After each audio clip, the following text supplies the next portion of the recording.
Rohi ಇವಾಂಜಲಿಕಲ್ ministries presents ಒಳ್ಳೆಯ ದೇವರು.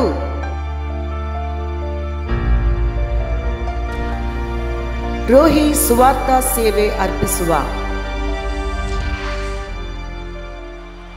ಒಳ್ಳೆಯ ದೇವರು.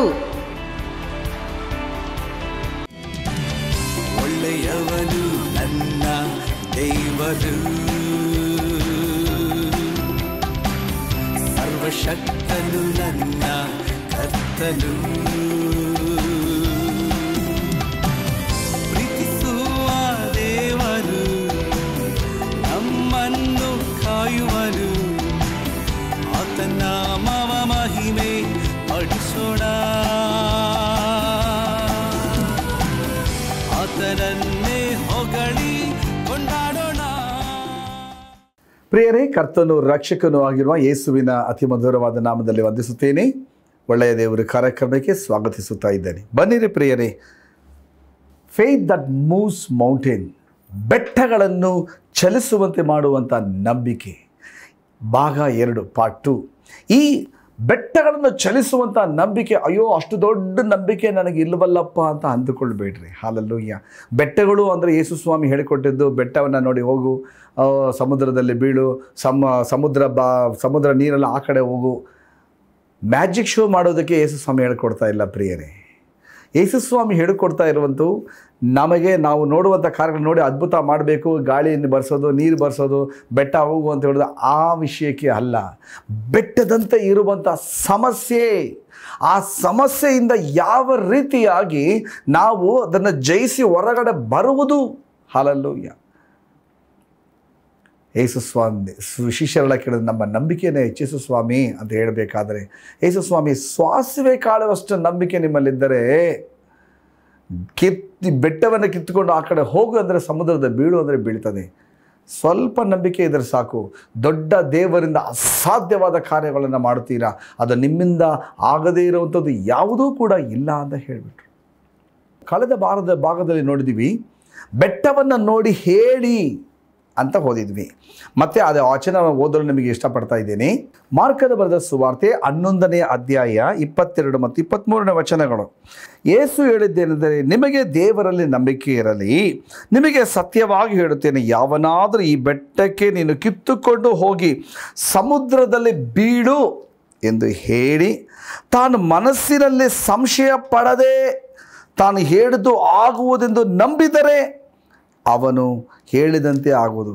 ತಾನು ಹೇಳಿದ್ದು ಆಗುವುದೆಂದು ನಂಬಿದರೆ, ಸಂಶಯ ಪಡದೆ, ತನ್ನ ಮನಸ್ಸಿನಲ್ಲಿ ಸಂಶಯ ಪಡದೆ ಅದನ್ನು ಹೇಳುವುದಾದರೆ, ತನ್ನ ಮನಸ್ಸಿನಲ್ಲೇ ಸಂಶಯ ಪಡದೆ ಅದನ್ನು ಹೇಳುವುದಾದರೆ, ಕಳೆದ ಭಾಗದಲ್ಲಿ ನೋಡಿದೆವು, ಬೆಟ್ಟವನ್ನು ನೋಡಿ ಮಾತನಾಡಬೇಕು. ದೇವರು ಮರಣ ಜೀವ ಉಂಟು ಮಾಡುವಂತಹ ಒಂದು ಅಧಿಕಾರವನ್ನು ಕೊಟ್ಟಿದ್ದಾನೆ. ನಮ್ಮ ಬಾಯಿ ಮಾತುಗಳಂತೆ ಆಗುತ್ತದೆ. ಆದ್ದರಿಂದ ನಮ್ಮ ಬಾಯಿಯ ಮಾತಿನಂತೆ ಅದು ನಮಗೆ ನಿರ್ಣಯಿಸಲ್ಪಡುತ್ತದೆ, ನೀತಿವಂತರೆಂದು ಎಂಬುದಾಗಿ ಎಲ್ಲ ನೋಡಿದ್ವಿ. ಆದ್ದರಿಂದ ನಮ್ಮ ಜೀವಿತದಲ್ಲಿ, ನಿಮ್ಮ ಜೀವಿತದಲ್ಲಿ ಇರುವಂಥ ಬೆಟ್ಟವು ಯಾವುದು ಪ್ರಿಯರೇ? ದೊಡ್ಡ ಒಂದು ರೋಗ ಕಾಣ್ತಾ ಇದೆಯಾ? ದೊಡ್ಡ ಒಂದು ಸಮಸ್ಯೆ, ಬೆಟ್ಟದಂತಿರುವಂಥ ಸಾಲದ ತೊಂದರೆ, 8 ಲಕ್ಷ, 10 ಲಕ್ಷ, 50 ಲಕ್ಷ, ದೊಡ್ಡ ಬೆಟ್ಟದಂತೆ ಇದೆ ಸ್ವಾಮಿ, ಇದರಿಂದ ಬರೋಕ್ಕಾಗ್ತಾ ಇಲ್ಲ ನನಗೆ, ಒಂದೇ ಒಂದು ದಾರಿ ಇದೆ, ನಾನು ಆತ್ಮಹತ್ಯೆ ಮಾಡಿಕೊಳ್ಬೇಕು ಎಂಬುದಾಗಿ ಈ ಒಂದು ಕಾರ್ಯಕ್ರಮವನ್ನು ನೋಡುತ್ತಾ ಇರುವುದಾದರೆ, ಯೇಸುವಿನ ನಾಮದಲ್ಲಿ ನಿಮಗೆ ಹೇಳ್ತೀನಿ, ಆ ಬೆಟ್ಟವು ಕಿತ್ತುಕೊಂಡು ಹೋಗುವಂತಹ, ಆ ಬೆಟ್ಟವು ನಿಮ್ಮ ಜೀವಿತದಲ್ಲಿ ಅಗಲಿಸುವಂತಹ ಹಾಲೆಲೂಯ್ಯ ನಂಬಿಕೆಯನ್ನು ದೇವರು ನಮಗೆ ಕೊಡ್ತಾ ಇದ್ದಾರೆ. ನೋಡಿ, ನಮ್ಮ ದೇವರಾದ ಕರ್ತನು ನಮಗೆ ಆಶೀರ್ವಾದವನ್ನು ಕೊಡುವುದು ಮಾತ್ರವೇ ಅಲ್ಲ, ಆ ಸಮಸ್ಯೆಯಿಂದ ಯಾವ ರೀತಿ ಹೊರಗೆ ಬರುವುದು ಎಂಬುದಾಗಿ ಹೇಳಿಕೊಡುವಂಥ ಯೇಸು ಕ್ರಿಸ್ತನೇ ನಮ್ಮ ದೇವರು. Hallelujah, hallelujah. ಆದರೆ ನಾವು ಏನು ಮಾಡಬೇಕು? ಹೇಳಬೇಕು. ಇವತ್ತಿನ ದಿವಸದಲ್ಲಿ ಅನೇಕ ಕ್ರೈಸ್ತರು ಹೇಳ್ತಾರೆ, ಸೈತಾನ್ ನನ್ನನ್ನು ಬಿಟ್ಟು ಹೋಗು, ಬೆಟ್ಟವೇ ನನ್ನನ್ನು ಬಿಟ್ಟು, ರೋಗವೇ ನನ್ನನ್ನು ಬಿಟ್ಟು ಹೋಗು ಅಂತ ಹೇಳ್ತಾರೆ. ನೆಕ್ಸ್ಟ್ ಏನು ಬಂದುಬಿಡುತ್ತೆ? ಸ್ವಲ್ಪ ಡೌಟ್ ಬಂದುಬಿಡುತ್ತೆ. ಹಾಲೆಲೂಯ್ಯ. ಸಂಶಯ ಬಂದುಬಿಡುತ್ತೆ. ಸಂಶಯ ಬಂದಾಗ ಅಲ್ಲಿ ಸಮಸ್ಯೆ ಬರುತ್ತೆ. ಇಲ್ಲಿ ವಚನ ಹೇಳುತ್ತದೆ, ಸ್ವಲ್ಪವೂ ಕೂಡ ಸಂದೇಹ ಪಡದೆ ತಾನು ಹೇಳಿದ್ದು ಆಗುತ್ತದೆಂದು ನಂಬಿದರೆ, ಹಾಲೆಲೂಯ. ಸಂದೇಹ ಪಡದೆ ಹೇಳಬೇಕು ಪ್ರಿಯರೇ. ಇವತ್ತಿನ ದಿವಸದಲ್ಲಿ ನಮ್ಮ ಕ್ರೈಸ್ತೀಯ ಒಂದು ಜನಾಂಗದಲ್ಲಿ ಕಾಣಲ್ಪಡುವಂತಹ ಹೆಚ್ಚಾದ ಒಂದು ಕಾರ್ಯವೇನೆಂದರೆ 40 ದಿವಸ ಉಪವಾಸವನ್ನೆತ್ತುತ್ತೇವೆ, ಚೆನ್ನಾಗಿ ಪ್ರಾರ್ಥನೆ ಮಾಡುತ್ತೇವೆ, ಆತ್ಮದಲ್ಲಿ ತುಂಬಿ ಪ್ರಾರ್ಥನೆ ಮಾಡುತ್ತೇವೆ. ಆಮೇಲೆ ಪ್ರಾರ್ಥನೆ ಮಾಡಿ ಮಲಗಿದ ತಕ್ಷಣ ಸೈತಾನ್ ಬಂದು ಮಾತಾಡುತ್ತೆ, ನೀನು ಇಷ್ಟೆಲ್ಲ ಪ್ರಾರ್ಥನೆ ಮಾಡಿದೆಯಲ್ಲ, ನೋಡು ನಿನಗೆ ಹೊಟ್ಟೆ ನೋವು ಬಂದಿದೆ, ನೋಡು ನಿನಗೆ ಮೋಷನ್ನಲ್ಲಿ ಬ್ಲಡ್ ಹೋಗ್ತಾ ಇದೆ, ನಿನಗೆ ಕ್ಯಾನ್ಸರ್ ರೋಗ ಬಂದಿದೆ. ತಕ್ಷಣ ನಮಗೆ ಡಬ್ಬ ಡಬ್ಬ ಡಬ್ಬ ಡಬ್ಬ ಅಂತ ಹೃದಯ ಬಡ್ಕೊಡುತ್ತೆ, ಸಂಶಯ ಶುರು ಆಗುತ್ತೆ. ಎಷ್ಟೋ ಸಾರಿ ಒಂದು ಸಹೋದರಿ ಕೂಡ ನನಗೆ ಫೋನ್ ಮಾಡಿ, ಬ್ರದರ್ ಈ ಥರ ನನಗೆ ಆಗ್ತಾಯಿದೆ, ಸೊಂಟ ನೋವು ಸುಮಾರು ತಿಂಗಳುಗಳಿಂದ ಇದೆ, ನನಗೇನೋ ಪ್ರಾಬ್ಲಮ್ ಆಗಿಬಿಟ್ಟಿದೆ, ಏನೋ ಒಂದು ಕಾಯಿಲೆ ಬಂದುಬಿಟ್ಟಿದೆ, ಹಲ್ಲಿನಲ್ಲಿ ನನಗೆ ರಕ್ತ ಬರ್ತಾ ಇರ್ತದೆ, ರಕ್ತಸ್ರಾವ ಆಗ್ತಾ ಇರ್ತದೆ, ಮತ್ತು ನನಗೆ ಮೋಷನಲ್ಲಿ ಬ್ಲಡ್ ಹೋಗುತ್ತೆ, ಏನೋ ಒಂದು ಹೊಟ್ಟೆಯಲ್ಲಿ ತೊಂದರೆ ಬಂದುಬಿಟ್ಟಿದೆ, ಏನೋ ದೊಡ್ಡ ಕಾಯಿಲೆ ನನಗೆ ಬರ್ತಾ ಇದೆ, ನನಗೆ ತುಂಬ ಭಯ ಆಗ್ತಾಯಿದೆ, ಭಯ ಆಗ್ತಾಯಿದೆ. ನಾನು ಹೇಳ್ತೀನಿ, ಯಾಕೆ ಸಿಸ್ಟರ್ ಇಷ್ಟೊಂದೆಲ್ಲ ಪ್ರೇಯರ್ ಮಾಡ್ತೀರಾ, ಇಷ್ಟು ಆತ್ಮದಲ್ಲಿ ತುಂಬಿ ಇಷ್ಟೊಂದು ನೀವು ಚೆನ್ನಾಗಿ ವೈರಾಗ್ಯದಿಂದ ಪ್ರೇಯರ್ ಮಾಡಬೇಕಾದ್ರೆ, ಪ್ರಾರ್ಥನೆ ಮಾಡಬೇಕಾದ್ರೆ ಯಾಕೆ ಭಯ ಪಡ್ತೀರಾ, ಯಾಕೆ ನೀವು ಡೌಟ್ ಪಡ್ತೀರಾ, ಯಾಕೆ ಆ ನೆಗೆಟಿವ್ಗಳಿಗೆ ನೀವು ಸ್ಥಳ ಕೊಡ್ತೀರಾ ಅಂತ ಹೇಳೋದಾದರೆ ಅವ್ರು ಹೇಳುವಂಥ ಮಾತು, ಆ ಥರ ನೋವು ಬಂದರೆ ಖಂಡಿತ ನನಗೆ ಸಂಶಯ ಬರುತ್ತಲ್ಲ ಬ್ರದರ್, ಇದರಿಂದ ಹೇಗೆ ಬರುವುದು? ಎಸ್, ಇದರಿಂದ ಹೇಗೆ ಬರುವುದು? ನೋಡಿ, ಯೇಸು ಸ್ವಾಮಿ ಎಷ್ಟು ಸುಂದರವಾಗಿ ನಮಗೆ ಹೇಳಿಕೊಡ್ತಾ ಇದ್ದಾರೆ. ಪ್ರಿಯರೇ, ಈ ಸಂಶಯ, ಈ ಒಂದು ಸಂದೇಹ, ಈ ಒಂದು ಡೌಟ್ ತರುವಂಥದ್ದೇ ಸೈತಾನ. ಯಾಕೆಂದರೆ ನಮ್ಮ ದೇವರ ಮೇಲೆ ನಾವು ಇಟ್ಟಿರುವಂಥ ನಂಬಿಕೆಯನ್ನು ಹೋಗಲಾಡಿಸಬೇಕು.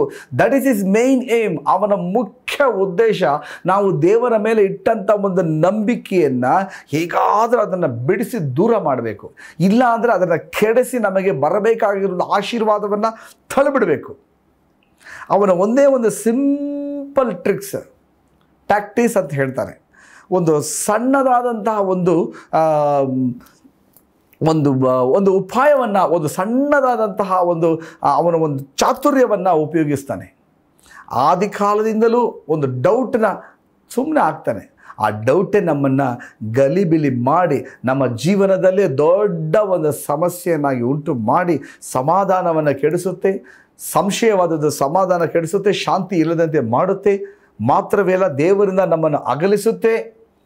ಮಾತ್ರವೇ ಅಲ್ಲ, ಇನ್ನೂ ರೋಗಗಳು ಹೆಚ್ಚಾಗುವಂತೆ ನಮಗೆ ಮಾಡ್ತಾ ಇರ್ತದೆ. ಈ ಸಂದೇಹ ನಮ್ಮಲ್ಲಿ ಇರಬಾರದು ಪ್ರಿಯರೇ. ಸತ್ಯವೇದ ವಚನ ಏನು ಹೇಳುತ್ತೆ? ಯಾಕೋಬನ ಪತ್ರಿಕೆ 1ನೇ ಅಧ್ಯಾಯ 6ನೇ ವಚನ, ಸ್ವಲ್ಪವೂ ಸಂದೇಹ ಪಡದೆ ನಂಬಿಕೆಯನ್ನು ಇಟ್ಟುಕೊಳ್ಳಬೇಕು. ಸಂದೇಹ ಪಡುವವನು ಗಾಳಿಯಿಂದ ಬಡಿಯಲ್ಪಟ್ಟ ಸಮುದ್ರದ ತೆರೆಯಂತೆ ಅಲೆಯುತ್ತಿರುವನು. ಸ್ವಲ್ಪವೂ ಸಂದೇಹ ಪಡದೆ ನಂಬಿಕೆಯನ್ನು ಇಟ್ಟುಕೊಳ್ಳಬೇಕು ಅಂತ ಒಂದು ಕತೆ ನನಗೆ ಜ್ಞಾಪಕ ಬರುತ್ತೆ. ನೀವೆಲ್ಲ ಕೇಳಿರಬಹುದು, ಮತ್ತೆ ಅದನ್ನು ಹೇಳ್ತೀನಿ. ಒಂದು ಅಜ್ಜಿ, ಯೇಸು ಸ್ವಾಮಿ ಹೇಳಿದ್ರಲ್ಲ, ಬೆಟ್ಟವನ್ನು ಕಿತ್ತುಕೊಂಡು ಹೋಗಿ ಸಮುದ್ರದಲ್ಲೇ ಬೀಡು ಅಂತ, ನೀವು ಪ್ರಾರ್ಥನೆ ನಂಬಿಕೊಂಡು ಪ್ರಾರ್ಥನೆ ಮಾಡೋದಾದರೆ ಆ ರೀತಿಯಾಗಿ ನಡೀತದೆ ಅಂತ ನಾನು ಪ್ರಾರ್ಥನೆ ಮಾಡ್ತೀನಿ ಅಂತ ಹೇಳಿ ಈ ಅಜ್ಜಿ ಆ ಕಿಟಕಿಯನ್ನು ತೆಗೆದು ನೋಡಿದ್ರಂತೆ, ಬೆಟ್ಟ ಇತ್ತು. ಕಿಟಕಿ ಮುಚ್ಚಿಬಿಟ್ರು. ಇವತ್ತು ರಾತ್ರಿಯೆಲ್ಲ ನಾನು ಪ್ರಾರ್ಥನೆ ಮಾಡ್ತೀನಿ, ನಾಳೆ ದಿವಸದಲ್ಲ ಬೆಟ್ಟ ಕಿತ್ತುಕೊಂಡು ಹೋಗಿ ಸಮುದ್ರದಲ್ಲಿ ಬೀಳಬೇಕು ಅಂತ ಹೇಳಿ ಕಿಟಕಿಯನ್ನು ಮುಚ್ಚಿಬಿಟ್ಟು ಪ್ರಾರ್ಥನೆ ಮಾಡಿದರು. ರಾತ್ರಿ ಎಲ್ಲ, ದೇವರೇ ಹೇಗಾದರೂ ಆ ಒಂದು ಬೆಟ್ಟ ಕಿತ್ಕೊಂಡು ಹೋಗಲಿ, ಆ ಬೆಟ್ಟಕ್ಕೆ ಸಮುದ್ರದಲ್ಲಿ ಬೀಳಲಿ ಸ್ವಾಮಿ ಅಂತ ಹಾಡುಗಳು ಆಡಿದ್ರು, ಸತ್ಯವೇದ ವಚನನ ಓದಿದ್ರು, ಎಲ್ಲ ಮಾಡಿದರು. ಬೆಳಗಿನ ಜಾವ 6 ಗಂಟೆ ಆಯಿತು. ಈ ಅಜ್ಜಿ ಬಹಳ ಸಂತೋಷದಿಂದ ಬೆಟ್ಟ ಕಿತ್ಕೊಂಡು ಹೋಗಿ ಸಮುದ್ರದಲ್ಲಿ ಬಿದ್ದಿರುತ್ತೆ, ಇವಾಗ ನೋಡೋಣ ಅಂತ ಹೇಳ್ಬಿಟ್ಟು ಕಿಟಕಿಯನ್ನು ಸ್ವಲ್ಪ ತೆಗೆದು ನೋಡಿದಾಗ ಬೆಟ್ಟ ಅಲ್ಲೇ ಇದೆ, ಸಮುದ್ರದಲ್ಲಿ ಹೋಗಿ ಬೀಳಲೇ ಇಲ್ಲ. ಆವಾಗ ತಕ್ಷಣ ಈ ಅಜ್ಜಿ ಹೇಳಿದಂಥ ಮಾತು, ನನಗೆ ಆವಾಗಲೇ ಗೊತ್ತು, ಇಷ್ಟು ದೊಡ್ಡ ಬೆಟ್ಟ ಹೇಗೆ ಸಮುದ್ರದಲ್ಲಿ ಬೀಳುತ್ತೆ. ಆಗ ಈ ಅಜ್ಜಿ ಪ್ರಾರ್ಥನೆ ಮಾಡಿದಂತಹ ಒಂದು ವಿಷಯ ಏನಂದರೆ, ಬೆಟ್ಟ ಅಲ್ಲೇ ಇರುತ್ತೆ, ನಾವು ಮಾಡೋದು ಪ್ರಾರ್ಥನೆ ಮಾಡ್ತಾ ಇರೋಣ. ನಂಬಿಕೆ ಇಲ್ಲದಂತೆ ಪ್ರಾರ್ಥನೆ ಮಾಡಿದ್ದಾರೆ. ಯೇಸು ಸ್ವಾಮಿಯಲ್ಲಿ ಹೇಳುವಂಥ ಮಾತು, ಸ್ವಲ್ಪವೂ ಕೂಡ ಸಂದೇಹ ಪಡದೆ. Hallelujah, hallelujah, hallelujah. ನಾನು ಕೇಳುತ್ತಾ ಇರುವಂಥ ನನ್ನ ಪ್ರೀತಿಯ ಸಹೋದರಿಯೇ, ನಾನು ಕೇಳುತ್ತಾ ಇರೋದ ಪ್ರೀತಿಯ ಸಹೋದರನೇ, ಅಯ್ಯ, ಅಮ್ಮ, ದೊಡ್ಡವರೇ, ಚಿಕ್ಕವರೇ, ನೀವು ಯಾರೇ ಆಗಿರಬಹುದು, ಯೇಸುವಿನ ನಾಮದಲ್ಲಿ ನೀವು ಹೇಳ್ತೇನೆ, ಯಾವ ವಿಷಯಕ್ಕಾಗಿ ನೀವು ಪ್ರಾರ್ಥನೆ ಮಾಡ್ತಾ ಇದ್ದೀರೋ ದೇವರಾದ ಕರ್ತನು ನನ್ನ ಪ್ರಾರ್ಥನೆ ಕೇಳಿದ್ದಾನೆ. ಖಂಡಿತವಾಗಿ ಇದು ಕ್ಯಾನ್ಸರ್ ರೋಗ ಆಗಿರಬಹುದು, ಡಾಕ್ಟರ್ ಇಲ್ಲ ಅಂತ ಹೇಳಿರಬಹುದು, ಯೇಸುವಿನ ನಾಮದಲ್ಲಿ ಈ ಕಾರ್ಯ ಆಗುತ್ತೆ ಅಂತ ಪ್ರಾರ್ಥನೆ ಮಾಡಿರಿ. ಯೇಸುವಿನ ನಾಮದಲ್ಲಿ ಹೇಳುತ್ತೇನೆ, ಆ ಕಾರ್ಯವಾಗುತ್ತದೆ. ಸ್ವಲ್ಪವೂ ಕೂಡ ಸಂದೇಹ ಪಡದೆ ಬೆಟ್ಟವನ್ನು ನೋಡಿ ಹೇಳಿರಿ. ನನ್ನ ಜೀವಿತದಲ್ಲಿ ನನಗೊಂದು ಆಸೆ ಇತ್ತು. ನಾನು ದೇವರ ಬಳಿಯಲ್ಲಿ ಕೇಳ್ತಾ ಇದ್ದೆ, ದೇವರೇ, ನನಗೆ ಅನೇಕ ಪ್ರಾರ್ಥನೆ ಮಾಡುವಾಗ ಹೊಟ್ಟೆ ನೋವು ವಾಸಿಯಾಗುತ್ತೆ, ಕೆಲಸ ಇಲ್ಲದವ್ರಿಗೆ ಕೆಲಸ ಸಿಗ್ತಾ ಇದ್ದಾರೆ, ಮದುವೆ ಆಗದವ್ರಿಗೆ ಮದುವೆ ಆಗ್ತಾ ಇದೆ, ಮಗು ಸಂತಾನ ಭಾಗ್ಯ ಆಗದೇ ಇರೋರಿಗೆ ಸಂತಾನ ಭಾಗ್ಯ ಆಗ್ತಾ ಇದೆ. ಒಳ್ಳೆಯದು ಸ್ವಾಮಿ, ನನಗೆ ಇನ್ನೂ ಸ್ವಲ್ಪ ನನ್ನ ವಿಶ್ವಾಸವನ್ನು ಹೆಚ್ಚಿಸಿ ದೊಡ್ಡ ದೊಡ್ಡ ಅದ್ಭುತಗಳು ನಡೆಯಬೇಕು. ಹಾರ್ಟ್ ಪ್ರಾಬ್ಲಮ್ ಯಾರಿಗಾದ್ರೂ ಆಗಿದ್ದರೆ ಯೇಸುವಿನ ನಾಮದಲ್ಲಿ ಹೊಸ ಹಾರ್ಟ್ ಬರಬೇಕು. ಕಿಡ್ನಿ ಯಾರಿಗಾದ್ರೂ ಫೇಲ್ಯೂರ್ ಆಗಿದ್ದರೆ ದೇವರೇ ಯೇಸುವಿನ ನಾಮದಲ್ಲಿ ಪ್ರಾರ್ಥನೆ ಮಾಡೋ ಕಿಡ್ನಿ ಬೇರೆ ಬರಬೇಕು. ಅಂಥ ಒಂದು ನಂಬಿಕೆಯನ್ನು ಕೊಡಿ ಸ್ವಾಮಿ. ನಾನು ಯೇಸುವಿನ ನಾಮದಲ್ಲಿ ನಾನು ಪ್ರಾರ್ಥಿಸ್ತೀನಿ, ನಾನು ಹೇಳುವಾಗ ಅದು ಕಾರ್ಯ ನಡೀಬೇಕು ಅಂತ ಕೇಳ್ತಾ ಇದ್ದೆ. ನನಗೆ ಅಂಥ ಒಂದು ವಾರದಲ್ಲಿ ಆ ಒಂದು ತಿಂಗಳಿನಲ್ಲಿ ಅಂಥ ಪ್ರಾರ್ಥನೆ ಮಾಡ್ತಾ ಇದ್ದೇನೆ. ಒಂದು ಸಹೋದರಿಯನ್ನು ನಾನು ನಡೆಸುವಂಥ ಪ್ರಾರ್ಥನಾ ಕೂಟದಲ್ಲಿ ಕರೆದುಕೊಂಡು ಬಂದರು. ಆ ಸಹೋದರಿ ಅವರು ಹೇಳಿದ್ರು, ಅಂಕಲ್, ನನಗೆ ಈ ಹೊಟ್ಟೆಯ ಕೆಳಭಾಗದಲ್ಲಿ ತುಂಬ ನೋವು, ಯೂರಿನ್ಗೆ ಹೋದಾಗ ತುಂಬ ನೋವಿರುತ್ತೆ, ಕಿಡ್ನಿಯಲ್ಲಿ ಏನೋ ಪ್ರಾಬ್ಲಮ್ ಇದೆ ಅಂತ ಹೇಳಿದ್ದಾರೆ ಡಾಕ್ಟ್ರು ಅಂತ. ಆಗ ಅವರ ಅಮ್ಮ ಅವರ ಜೊತೆಗೆ ಬಂದಿದ್ದರು. ಹೊರಗಡೆ ಬಂದು ನನ್ನ ಜೊತೆ ಸ್ವಲ್ಪ ದಯವಿಟ್ಟು ಹೊರಗಡೆ ಬರ್ತೀರಾ ಪಾಸ್ಟರ್, ನಿಮ್ಮ ಹತ್ರ ಮಾತಾಡಬೇಕು ಅಂತ ಹೇಳಿದರು. ಹೊರಗಡೆ ಬಂದಾಗ ನನಗೆ ಹೇಳಿದರು, ಡಾಕ್ಟ್ರು, ನಿನ್ನ ಮಗಳ ಹತ್ರ ಹೇಳಬೇಡಿ, ನಿಮ್ಮ ಮಗಳಿಗೆ ಆ ಒಂದು ಕಿಡ್ನಿ ಮೇಲೆ ಒಂದು ಗಡ್ಡೆ ಬಂದಿದೆ, ಆಪ್ರೇಷನ್ ಮಾಡಿದ್ರೂ ಕೂಡ ಕಿಡ್ನಿನೇ ಎತ್ತಬೇಕಾಗತ್ತೆ, ಅದರಿಂದ ಅದು ತುಂಬ ಹರಡ್ಕೊಂಡು ಬರ್ತಾ ಇದೆ, ಅದನ್ನು ತೆಗೆಯೋಕ್ಕೆ ಕೂಡ ಆಗೋದಿಲ್ಲ, ತುಂಬ ಕ್ರಿಟಿಕಲ್ ಕೇಸ್ ಇದು, ಇರೋಷ್ಟು ದಿವಸ ಇದ್ದು ಬಿಡಲಿ, ನಿಮ್ಮ ಮಗಳು ತೀರ್ಕೊಬಿಡ್ತಾಳೆ ಅಂತ ನನಗೆ ಹೇಳಿಬಿಟ್ರು ಪಾಸ್ಟರ್. ನನ್ನ ಮಗಳಿಗೆ ಹೇಳಲಿಲ್ಲ ಅಂತ ಅಂತ ಹತ್ತಿದ್ರು. ಯೇಸುವಿನ ನಾಮದಲ್ಲಿ ನನಗೂ ಕೂಡ ಬೇಜಾರ. ಅಯ್ಯೋ, ಚಿಕ್ಕ ವಯಸ್ಸು, ಆಗಲೇ ಚಿಕ್ಕ ಸಣ್ಣ ಪಾಪ ಹುಟ್ಟಿದೆ, ದೇವರೇ ಈ ರೀತಿಯಾಗಿ ಆಗಬಾರ್ದಪ್ಪ. ಯೇಸುವಿನ ನಾಮದಲ್ಲಿ ಈ ಬೆಟ್ಟವನ್ನು ನೋಡಿ ನಾನು ಮಾತಾಡ್ತಾ ಇದ್ದೀನಿ. ಯೇಸುವೆ, ಈ ಒಂದು ಕಿಡ್ನಿ ಯೇಸುವಿನ ನಾಮದಲ್ಲಿ ನಿಮಗೆ ಚಿತ್ತವಾದರೆ, ನಿಮ್ಮ ಒಂದು ಸಂಕಲ್ಪ ಇರುವುದೇ ಆದರೆ, ದೇವರೇ ಒಂದು ಹೊಸ ಕಿಡ್ನಿಯನ್ನು ನೀವು ಕೊಡಬೇಕು. ಯೇಸುವಿನ ನಾಮದಲ್ಲಿ ಈ ಒಂದು ದೊಡ್ಡ ಅದ್ಭುತ ನಡೆಯಬೇಕು ಎಂಬುದಾಗಿ ಮನಸ್ಸಾರೆ ನಾನು ಸ್ವಲ್ಪವೂ ಕೂಡ ಸಂಶಯ ಪಡದೆ ಯೇಸುವಿನ ನಾಮದಲ್ಲಿ ದೇವರೇ ಒಂದು ಹೊಸ ಕಿಡ್ನಿ ನೀವು ಕೊಡಲೇಬೇಕು ಅಂತ ಪ್ರಾರ್ಥನೆ ಮಾಡಿ ಬಿಟ್ಬಿಟ್ಟೆ ಪ್ರೇಯರೆ. 1 ವಾರ ಆಯಿತು, 2 ವಾರ ಆಯಿತು. ನಾನು ಪ್ರಾರ್ಥನೆ ಮಾಡುವಾಗ ಸ್ವಲ್ಪ ನಂಬಿಕೆಯಿಂದ ಸಂಶಯ ಪಡದೆ ನಾನು ಪ್ರಾರ್ಥನೆ ಮಾಡಿದೆ. ಆದರೆ 3 ವಾರ ಆದಮೇಲೆ ಆ ಹುಡುಗಿ ಪ್ರಾರ್ಥನಾ ಕೂಟಕ್ಕೆ ಬರ್ತಾ ಇದ್ರೆ ನಾನು ಕೇಳ್ತಾ ಇದ್ದೆ, ನೀವು ಚೆನ್ನಾಗಿದ್ದೀರಮ್ಮ, ಯೂರಿನ್ಗೆಲ್ಲ ಚೆನ್ನಾಗಿ ಹೋಗ್ತಾ ಇದ್ದೀರಾ? ಹಾಂ, ಹೋಗ್ತಾ ಇದ್ದೀನಿ ಅಂಕಲ್. ಚೆನ್ನಾಗಿದ್ದೀರಾ ಅಂತ ಆಗ ಒಂದು ಚೂರು ನನಗೆ ಸಂಶಯ ಪಡ್ತಾ. ಆದರೆ ಪ್ರಾರ್ಥನೆ ಮಾಡುವಾಗ ಒಂದು ಚೂರ ಸಂಶಯ ಪಡಲಿಲ್ಲ. ಮತ್ತೆ ಕೇಳ್ತಾ ಇದ್ದೆ, ಹೊಟ್ಟೆ ನೋವಿದೆಯಾ?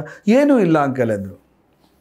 ಅವ್ರ ಅಮ್ಮ ಮುಖ ನೋಡಿದೆ, ದೇವರೇ ಕಾಪಾಡ್ತಾ ಇದ್ದಾರೆ ಅಂದರು.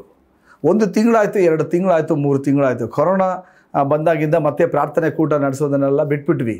ಆಮೇಲೆ 1-2 ವರ್ಷ ಆದಮೇಲೆ ನೋಡಿದ್ವಿ, ಹೇಗಿದೆಯಮ್ಮ ನೀನು ಹೊಟ್ಟೆ ನೋವು? ಡಾಕ್ಟ್ರ್ ಏನೇನೋ ಹೇಳಿದ್ರಲ್ಲ. ಏನೂ ಇಲ್ಲ ಅಂಕಲ್, ಚೆನ್ನಾಗೇ ಇದ್ದೀನಿ ಅಂತ. ಇವತ್ತಿನ ದಿವಸದವರೆಗೂ ಕಿಡ್ನಿ ಭಾಳ ಚೆನ್ನಾಗಿದೆ. ಮತ್ತೆ ಟೆಸ್ಟ್ ಮಾಡಿದ್ದಾರೆ, ಯಾವುದೇ ಗಡ್ಡೆಗಳಿಲ್ಲ, ಯಾವುದೇ ರೋಗಗಳಿಲ್ಲ.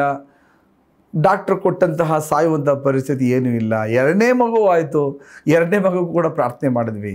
ಯೇಸುವಿನ ನಾಮದಲ್ಲಿ ಅವರು ಬಹಳ ಸ್ವಸ್ಥತೆಯಿಂದ ಕಾಣಲ್ಪಡ್ತಾ ಇದ್ದಾರೆ. ನನ್ನ ಕೇಳುತ್ತಾ ಇರುವಂಥ ಪ್ರೀತಿಯ ಸಹೋದರನೇ, ಕಿಡ್ನಿಗೆ ಮಾತ್ರವೇ ಅಲ್ಲ ದೇವರು, ಹಾರ್ಟ್ ಪ್ರಾಬ್ಲಮ್ಗೆ ಮಾತ್ರವೇ ಅಲ್ಲ ದೇವರು, ಸಾಲವನ್ನು ನೀಗಿಸುವುದಕ್ಕೆ ಮಾತ್ರವೇ ಅಲ್ಲ ನನ್ನ ದೇವರು. ನಿನ್ನ ಎಂಥ ವಿಧವಾದ ಬೆಟ್ಟದಂಥ ಸಮಸ್ಯೆ ಇದ್ದರೂ ಕೂಡ ನೀವು ಪ್ರಾರ್ಥನೆ ಮಾಡಬೇಕು.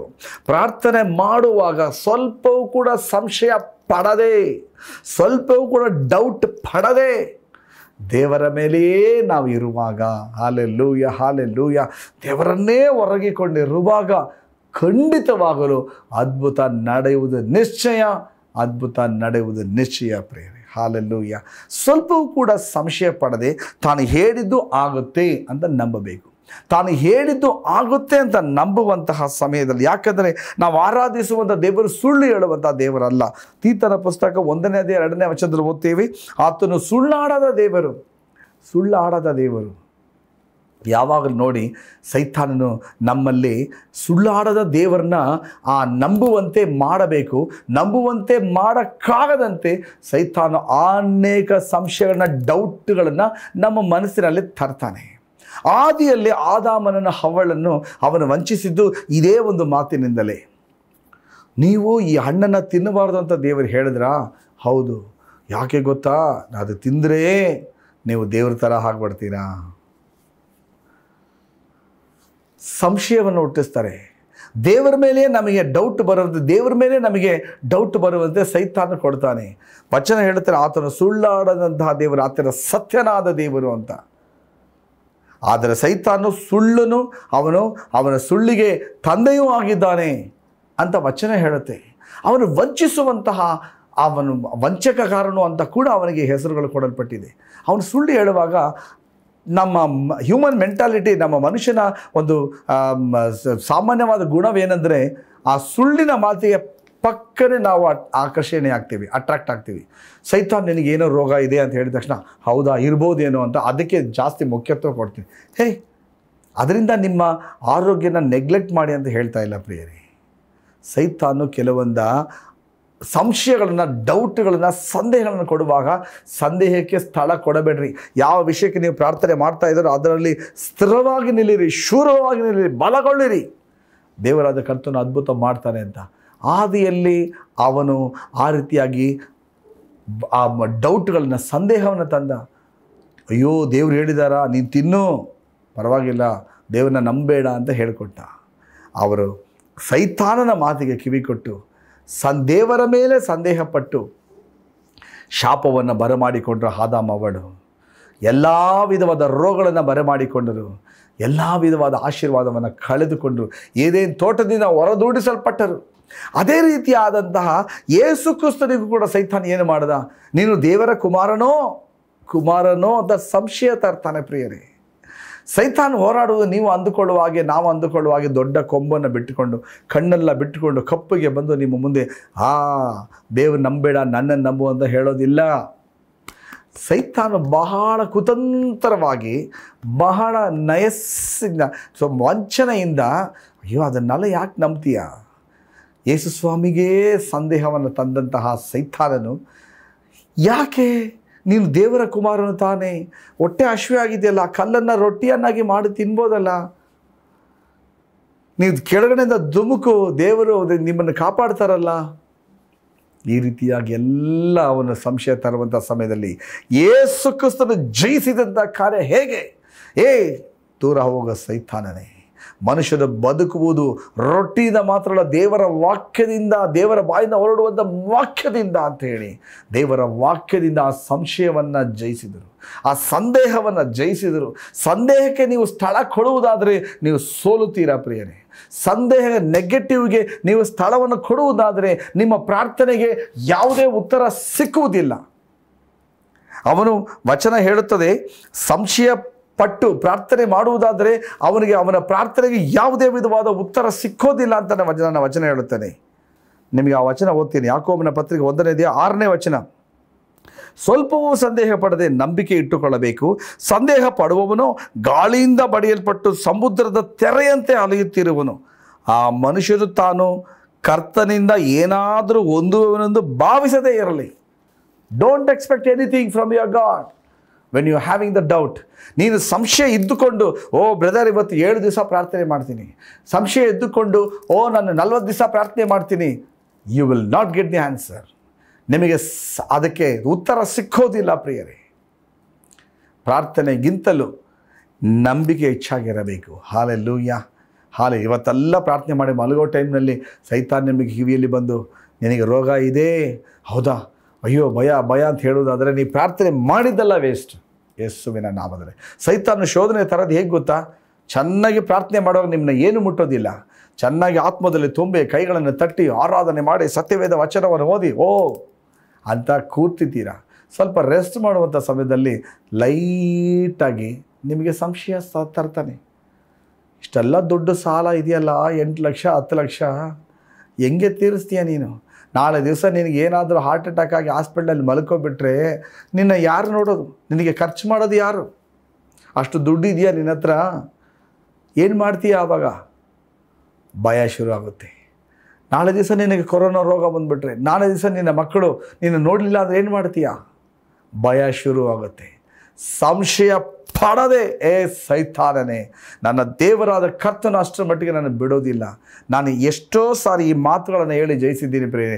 ಸುಮ್ಮನೆ ನಿಮ್ಮ ಜೊತೆ ನಾನು ಮಾತಾಡ್ತಾ ಇಲ್ಲ. ನಾನು ಒಂದು ಕಂಪನಿಯಲ್ಲಿ ಕೆಲಸ ಮಾಡ್ತಾ ಇದ್ದೀನಿ. ನಾನು ಕೆಲಸ ಮಾಡಿಕೊಂಡೆ ಈ ಸೇವೆಯನ್ನು ಮಾಡ್ತಾ ಇದ್ದೇನೆ. ಅಲ್ಲಿ ಪ್ರಪ್ರಥಮವಾಗಿ ನಾನು ಇನ್ಚಾರ್ಜ್ ಕೊಡುವಂಥ ಸಮಯದಲ್ಲಿ ಈ ರೀತಿಯಾಗಿ ಇನ್ಚಾರ್ಜ್ ಕೊಟ್ಟರು. You are the property manager ಅಂತ. Okay, property manager. ನಾಳೆ ದಿವಸ ಈ ಬಿಲ್ಡಿಂಗ್ಗೆ ಬೆಂಕಿ ಹತ್ಕೊಬಿಟ್ರೆ ಏನು ಮಾಡ್ತೀರಾ? ನಾನು ಹೇಳಿದೆ ಬೆಂಕಿ ಹತ್ಕೊಳ್ಳೋದಿಲ್ಲ ಅಂತ. ಅವ್ರು ಆ ಕಡೆ ಈ ಕಡೆ ನೋಡ್ಬಿಡು. ನಾಳೆ ದಿವಸ ದೊಡ್ಡ ಬೆಂಕಿ ಅನಾಹುತ ಆದರೆ ನೀವು ಏನು ಮಾಡ್ತೀರಾ ಅಂತ ಕೇಳಿದ್ರು. ನಾನು ಹೇಳಿದೆ ಆಗೋದಿಲ್ಲ. ಟೇಬಲ್ನ ಹೊಡೆದೇ ಹೇಳಿದೆ, ಯೇಸುವಿನ ನಾಮದಲ್ಲಿ ಯಾವುದೇ ಬೆಂಕಿ ಅನಾಹುತ ಆಗೋದಿಲ್ಲ ಅಂತ. ಅವ್ರಿಗೊಂಥರ ಹಾಸ್ಯ ಮಾಡಿ ನಕ್ಬಿಟ್ರು. ಹಾಸ್ಯ ಮಾಡಿ ನಗದಂಥ ವ್ಯಕ್ತಿ ಇವತ್ತಿನ ದಿವಸ ಪ್ರಪಂಚದಲ್ಲಿಲ್ಲ. ಕೊರೋನಾ ಟೈಮ್ನಲ್ಲಿ ತೀರ್ಕೊಬಿಟ್ರು. 12 ವರ್ಷದಿಂದ ಅದೇ ಬಿಲ್ಡಿಂಗ್ನಲ್ಲಿ ಇದ್ದೇನೆ. ಒಂದು ಬೆಂಕಿ ಅನಾಹುತ ಆಗದಂತೆ ದೇವರು ಕಾಪಾಡಿದ್ದಾನೆ. ನನ್ನ ಮಾತುಗಳು, ಸೈತಾನ್ ಯಾವಾಗ ನನ್ನ ಬಾಯಿ ಮಾತಿನಿಂದ ಯಾವಾಗಲೂ ನೆಗೆಟಿವ್ ಬರುತ್ತಾ ಅಂತ ಕಾಯ್ಕೊಂಡಿರ್ತಾನೆ. ನೆಗೆಟಿವ್ ಮಾತಿಗೆ ಸ್ಥಳ ಕೊಡಬೇಡ್ರಿ ಪ್ರಿಯರೇ. ಹಾಲೆಲೂಯಾ. ಇನ್ನೊಂದು ಸಾಕ್ಷಿನ ಹೇಳ್ತೇನೆ. ನನ್ನ ಮಗನಿಗೆ SSC ಇದು ಹೇಳಿದ್ದೀನಿ, ಮತ್ತೆ ನಾನು ಹೇಳುವಂಥ ಒಂದು ಸಂದರ್ಭ ಬರ್ತಾ ಇದೆ. ನಾನು ಹೇಳ್ತಾ ಇದ್ದೀನಿ, SSLC ಎಕ್ಸಾಮ್ ಬರೋಕ್ಕಿಂತ ಮುಂಚೆ ಪಬ್ಲಿಕ್ ಎಕ್ಸಾಮ್ ಇದೆ. ನಿನ್ನ ಮಗ ತುಂಬ ಕಡಿಮೆ ಅಂಕ ತಗೊಂಡಿದ್ದಾನೆ. ಸಿಂಗಲ್ ಡಿಜಿಟ್, 8 ಡಿಜಿಟ್, 9 ಡಿಜಿಟ್ ತಗೊಂಡಿದ್ದಾನೆ. ನಾವೆಲ್ಲ ಮಾಡುವಂಥ ಪ್ರಯತ್ನ ಎಲ್ಲ ಮಾಡಿ ಆಯಿತು. ಏನು ಮಾಡ್ತೀರಾ? ಸರಿ, ಓದಿಸ್ತೀವಿ ಅಂತ ದೇವರೇ 7 ದಿವಸ ಉಪವಾಸ ತಗೊಂಡು ಪ್ರಾರ್ಥನೆ ಮಾಡಿ ದೇವರೇ ಫಸ್ಟ್ ಕ್ಲಾಸ್ ಅವ್ನು ಬರಬೇಕು. ಏನು ಮಾಡ್ತೀರಾ ಗೊತ್ತಿಲ್ಲ. ಎಲ್ಲಿ ಸಿಂಗಲ್ ಡಿಜಿಟ್, ಎಲ್ಲಿ ಫಸ್ಟ್ ಕ್ಲಾಸ್. ಆದರೂ ದೇವರೇ ನೀವು ಅದ್ಭುತ ಮಾಡ್ತೀರಾ ಅಂತ ನಾನು ನಂಬಿದ್ದೀನಿ ಅಂತ ಪರಿಪೂರ್ಣವಾಗಿ ಸ್ವಲ್ಪ ಕೂಡ ಸಂಶಯ ಪಡದೆ ನಂಬಿದೆ, ಪ್ರಾರ್ಥನೆ ಮಾಡಿದೆ. ಈ ಪ್ರಾರ್ಥನೆ ಮಾಡುವಂಥ ಸಮಯದಲ್ಲಿ ಒಂದು ಶೋಧನೆ ಬರುತ್ತೆ ಪ್ರಿಯರೇ. ಇದಕ್ಕೆ ನೀವು ಜಾಗರೂಕತೆಯಿಂದ ಇರಬೇಕು. ಆಗಲಿ ಬೆಟ್ಟಗಳನ್ನು ಚಲಿಸುವಂತೆ ಮಾಡಲು ಸಾಧ್ಯ. ಎಕ್ಸಾಮ್ ಎಲ್ಲ ಬರೆದಾಯಿತು. ಅವರ ಫ್ರೆಂಡ್ಸ್ ಎಲ್ಲ ಬಂದು ಕೇಳಿದ್ರು, ಅಂಕಲ್ ನಿಮ್ಮ ಮಗ ಪಾಸ್ ಆಗ್ತಾನೆ? ಅಂಕಲ್ ಪಾಸ್ ಆಗ್ತಾನಪ್ಪ. ಯಾಕೆಂದರೆ ನಾನು ಪ್ರಾರ್ಥನೆ ಮಾಡಿದ್ದೀನಿ ಅಂತ. ನನ್ನ ಪ್ರಾರ್ಥನೆಯ ಮೇಲೆ ಯೇಸು ಕ್ರಿಸ್ತು ನನ್ನ ಮಾಡುತ್ತಾನೆ ಅದ್ಭುತ ಅಂತ ನಾನು ನಂಬಿದ್ದೀನಿ. ಯಾವ ಕ್ಲಾಸ್ ಬರ್ಬೋದು ಅಂಕಲ್? ಫಸ್ಟ್ ಕ್ಲಾಸೇ ಬರ್ತಾನೆ. ನಾನು ಅಯ್ಯೋ ಪ್ರಾರ್ಥನೆ ಮಾಡಿದ್ದೀವಿ, ಏನು ಬರ್ದಿದ್ದಾನೆ, ಫೇಲ್ ಆಗ್ತಾನೋ ಏನು ಮಾಡ್ತಾನೋ. ನಾನು ನೆಗೆಟಿವ್ ಹೇಳಲಿಲ್ಲ. ಯೇಸುವಿನ ನಾಮದಲ್ಲಿ ಸಂದೇಹ ಪಡದೆ, ಸ್ವಲ್ಪ ಕೂಡ ಸಂದೇಹ ಪಡದೆ ಅವನು ಪಾಸ್ ಆಗ್ತಾನೆ, ಫಸ್ಟ್ ಕ್ಲಾಸ್ ಬರ್ತಾನೆ. ಹಿಂಗೆ ಹೇಳಿದೆ. ಅವ್ರಿಗೆಲ್ಲ ಸ್ವಲ್ಪ ನಗು ಥರ ಅಂತು. ಯೇಸುವಿನ ನಾಮದಲ್ಲಿ ರಿಸಲ್ಟ್ ಬಂತು. ರಿಸಲ್ಟ್ ದಿವಸ ಬಂದ್ವಿ, ಟೈಪ್ ಮಾಡಿದ್ವಿ ಅವನ ಹೆಸರನ್ನ. ಅದು ಓಪನ್ ಮಾಡೋಕ್ಕಿಂತ ಮುಂಚೆ ಯೇಸುವಿನ ನಾಮದಲ್ಲಿ ದೇವರೇ ಈ ರಿಸಲ್ಟ್ ನಿಮ್ಮ ನಾಮಕ್ಕೆ ಮಹಿಮೆಗಾಗಲಿ ಓಪನ್ ಮಾಡ್ತೀವಿ ಅಂತ ಕ್ಲಿಕ್ ಮಾಡಿದ್ವಿ. ಓಪನ್ ಆಯಿತು. ನನ್ನ ಮಗ ಫಸ್ಟ್ ನೋಡ್ದ, ಪಾಸ್ ಆಗಿದ್ದೀನಪ್ಪ ಅಂತ ನೋಡ್ದ. ನಾನು ಯಾವ ಕ್ಲಾಸ್ ನೋಡೋಂತ ಕರೆಕ್ಟಾಗಿ ಫಸ್ಟ್ ಕ್ಲಾಸು. ಯೇಸುವಿನ ನಾಮದಲ್ಲಿ ಹೇಳ್ತಾ ಇದ್ದೇನೆ. ಯಾವ ರೀತಿಯಾದಂಥ ಅದ್ಭುತ. ನಾನು ಆರಾಧಿಸುವಂಥ ದೇವರು ದೊಡ್ಡ ದೇವರು ಮಾತ್ರವೇ ಅಲ್ಲ, ನಾವು ಯಾವ ಕಾರ್ಯಕ್ಕೆ ಪ್ರಾರ್ಥನೆ ಮಾಡಿದ್ದೇವೋ ಅದನ್ನು ಸಂದೇಹ ಪಡದೆ ಹೇಳಬೇಕು. ಸೈತಾನು ಪ್ರಾರ್ಥನೆ ಮಾಡಿದ ಮೇಲೆ ಒಂದು ಶೋಧನೆ ತರ್ತಾನೆ. ನೀವು ಒಂದು ವೇಳೆ 8 ಗಂಟೆಗಳ ಕಾಲ ಪ್ರಾರ್ಥನೆ ಮಾಡಿದರೆ ಒಂದು ಸಣ್ಣ ಒಂದು ಕಲ್ಲಾಗ್ತಾನೆ ಸಂಶಯ. ಅದು ನಿಮ್ಮ 8 ಗಂಟೆಗಳ ಕಾಲ ಪ್ರಾರ್ಥನೆ ಹುಸ್ ಅಂತ ಏನು ಇಲ್ದಂಗೆ ಮಾಡಿಬಿಡುತ್ತೆ. ಅದರಲ್ಲಿ ಬಹಳ ಜಾಗರೂಕತೆಯಿಂದ ಇರಬೇಕು. ನಾವು ಏನು ಪ್ರಾರ್ಥನೆ ಮಾಡಿ ಕೇಳಿದ್ದೇವೋ ಅದರಲ್ಲಿ ನಮ್ಮ ನೆಗೆಟಿವ್ ಮಾತುಗಳು ಬರಬಾರದು, ಸಂಶಯ ಮಾತುಗಳು ಬರಬಾರದು. ಅದಕ್ಕೆ ಬದಲಾಗಿ ನಾನು ಪ್ರಾರ್ಥನೆ ಮಾಡಿದ್ದೇನೆ, ದೇವರು ಇದನ್ನು ಮಾಡ್ತಾರೆ. ನಾನು ಪ್ರಾರ್ಥನೆ ಮಾಡಿದ್ದೇನೆ, ದೇವರು ನಾನು ಪ್ರಾರ್ಥನೆ ಕೇಳಿದ್ದಾರೆ, ಖಂಡಿತವಾಗಿ ಇದನ್ನು ಮಾಡ್ತಾನೆ ಅಂತ ಹೇಳುವಂಥ ಸಮಯದಲ್ಲಿ ಸೈತಾನ ಟುಸ್ ಆಗ್ತಾನೆ ಕೆಳಗಡೆ. ಹಾಲೆಲೂಯಾ. ನಾನು ಆರಾಧಿಸುವಂಥ ದೇವರು ದೊಡ್ಡ ದೇವರು ಪ್ರೇರಿ. ಬನ್ನಿ ನನ್ನೊಟ್ಟಿಗೆ ಪ್ರಾರ್ಥನೆ ಮಾಡೋಣ. ಯೇಸು ಸ್ವಾಮಿ ಹೇಳಿದಂಥ ಮಾತು, ನೀವು ನಂಬಿಕೆಯಿಂದ ಬೆಟ್ಟವನ್ನು ನೋಡಿ ಕಿತ್ತುಕೊಂಡು ಹೋಗಿ ಸಮುದ್ರದಲ್ಲಿ ಬೀಡು ಅಂತ ಹೇಳಿ ಸ್ವಲ್ಪವೂ ಕೂಡ ಮನಸ್ಸಿನಲ್ಲಿ ಸಂಶಯ ಪಡದೆ ತಾನು ಹೇಳಿದ್ದು ಆಗುವುದೆಂದು ನಂಬಿದರೆ ತಾನು ಹೇಳಿದಂತೆ ಆಗುತ್ತದೆ. ಹಾಲೆಲೂಯಾ. ಕಣ್ಣುಗಳನ್ನು ಮುಚ್ಚಿ ಪ್ರಾರ್ಥನೆ ಮಾಡೋಣ. ನಮ್ಮನ್ನು ಹೆಚ್ಚಾಗಿ ಪ್ರೀತಿಸುವಂತಹ ಒಳ್ಳೆಯ ತಂದೆಯಾದ ನನ್ನ ದೇವರೇ, ಈ ಸಮಯದಲ್ಲಿ ಸ್ವಾಮಿ ಈ ನಿನ್ನ ಮಕ್ಕಳು ದೇವರೇ ದೊಡ್ಡ ಸಾಲದ ತೊಂದರೆಯಿಂದ ಬೆಟ್ಟ ಅವರ ಮುಂದೆ ಇದೆ. ದೊಡ್ಡ ರೋಗವಾಗಿರುವಂತಹ ದೇವರ ಬೆಟ್ಟ ಅವರ ಮುಂದೆ ಇದೆ. ದೇವರೇ, ಅವರ ಕೋರ್ಟ್ ಕೇಸೇ ಇರಬಹುದು, ಕುಟುಂಬದ ಸಮಸ್ಯೆಗಳಿರಬಹುದು, ದೊಡ್ಡ ಒಂದು ಸಮಸ್ಯೆಯಾಗಿ ಒಂದು ದೇವರೇ ಒಂದು ಬೆಟ್ಟ ಅವರ ಮುಂದೆ ಇದೆ. ಇದನ್ನು ಯಾವ ರೀತಿ ಜಯಿಸುವುದು, ಇದಕ್ಕೆ ಜಯಿಸುವುದಕ್ಕೆ ನನಗೆ ಶಕ್ತಿ ಇಲ್ಲ, ಬಲ ಇಲ್ಲ, ಯಾವುದೇ ವಿಧವಾದ ಒಂದು ಪ್ರಭಾವ, ರೆಕಮೆಂಡೇಶನ್ ಏನೂ ಇಲ್ಲ ಎಂಬುದಾಗಿ ನಂಬಿದ್ದಾರೆ ಸ್ವಾಮಿ. ಆದರೆ ಯೇಸುವಿನ ನಾಮದಲ್ಲಿ ಅವರ ಜೀವಿತದಲ್ಲಿರುವಂಥ ಬೆಟ್ಟಗಳನ್ನು ನೀಗಿಸಿರಿ. ಯೇಸುವಿನ ನಾಮದಲ್ಲಿ ಆ ಬೆಟ್ಟವನ್ನು ನೋಡಿ ಇವರು ಮಾತನಾಡುವಂತೆ ಅವರಿಗೆ ಶಕ್ತಿಯನ್ನು ಕೊಡಿರಿ.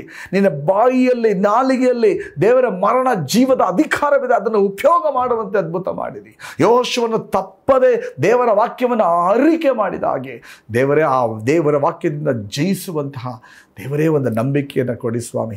ಈಗಲೂ ಕೂಡ ಅವರಿಗೆ ಒಂದು ನಂಬಿಕೆಯನ್ನು ಹುಟ್ಟಿಸಿದ್ದಕ್ಕಾಗಿ ಸ್ತೋತ್ರ. ಅವರಲ್ಲಿ ಇರುವಂಥ ಎಲ್ಲ ಕಣ್ಣೀರಿನ ವೇದನೆಗಳನ್ನು ನೀಗಿಸಿದ್ದಕ್ಕಾಗಿ ಸ್ತೋತ್ರ. ದೇವರೇ ಅದ್ಭುತ ಮಾಡ್ತಾ ಇರುವುದಕ್ಕಾಗಿ ಸ್ತೋತ್ರ. ಯೇಸುವನ್ನು ನಂಬುವಂಥವರಿಗೆ ಯಾವುದೇ ವಿಧವಾದ ಸೋಲು ಇರುವುದಿಲ್ಲ. ಕರ್ತನನ್ನು ನಂಬುವಾಗ ಸಮಯದಲ್ಲಿ ತನ್ನನ್ನು ಹುಡುಕುವಂಥವರಿಗೆ ತಕ್ಕ ಪ್ರತಿಫಲವನ್ನು ಕೊಡುತ್ತಾನೆ ಎಂಬುದಾಗಿ ಹೇಳಿ ನಿಮ್ಮ ವಚನ ಹೇಳುವ ಹಾಗೆ ತಕ್ಕ ಪ್ರತಿಫಲ ಕೊಡಿರಿ ಸ್ವಾಮಿ. ಆ ಕುಟುಂಬದಲ್ಲಿ ಆಶೀರ್ವಾದ ನೆಲೆಗೊಂಡಿರಲಿ, ಬಲಪಡಿಸಿರಿ. ಯೇಸು ಕ್ರಿಸ್ತನ ಪರಿಶುದ್ಧವುಳ್ಳ ನಾಮದಲ್ಲಿ ಬೇಡಿ ಹೊಂದಿದ್ದೇನೆ, ಪ್ರೀತಿಸುವಂಥ ಒಳ್ಳೆಯ ತಂದೆಯಾದ ನನ್ನ ದೇವರೇ. ಆಮೇನ್, ಆಮೇನ್, ಆಮೇನ್. ಗಾಡ್ ಬ್ಲೆಸ್ ಯು ಪ್ರಿಯರೇ. ದೇವರು ನಿಮ್ಮನ್ನು ಆಶೀರ್ವದಿಸಲಿ. ನಿಮಗೆ ಪ್ರಾರ್ಥನಾ ವಿಜ್ಞಾಪನೆಗಳು ಇರುವುದಾದರೆ ನಮಗೆ ತಿಳಿಯಪಡಿಸಿರಿ, ನಾವು ನಿಮಗಾಗಿ ಪ್ರಾರ್ಥಿಸುತ್ತೇವೆ. ಈ ಕಾರ್ಯಕ್ರಮದ ಮೂಲಕವಾಗಿ ನೀವು ಆಶೀರ್ವಾದ ಹೊಂದಿಕೊಂಡಿರುವುದಾದರೆ ನಮಗೆ ತಿಳಿಯಪಡಿಸಿರಿ. ನಾವು ನಿಮ್ಮ ಸಂಗಡ ಸೇರಿ ಕರ್ತನ ನಾಮವನ್ನು ಮಹಿಮೆ ಪಡಿಸುತ್ತೇವೆ. God bless you. Praise the Lord.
ಈ ಕಾರ್ಯಕ್ರಮದ ಮೂಲಕವಾಗಿ ನೀವು ಅದ್ಭುತಗಳನ್ನು, ಆಶೀರ್ವಾದಗಳನ್ನು ಹೊಂದಿದ್ದರೆ ನಮಗೆ ದಯಮಾಡಿ ತಿಳಿಯಪಡಿಸಿರಿ.